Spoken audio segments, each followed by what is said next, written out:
விட்டு எங்கேயோ வேற இருந்து நிக்கிறேன். கூடு தந்த கிளி பெண்ணே உன்னாலதான் வாழுறேன். கூறப்பட்ட சேலைதான் வாங்க சொல்லி கேக்குறேன். கூடு விட்டு கூடு பாயம் காதலால சுத்துறேன்.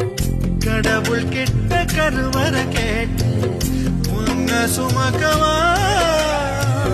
புதினம் முழுக்க உனக்கே தான் எழுதி கொடுக்க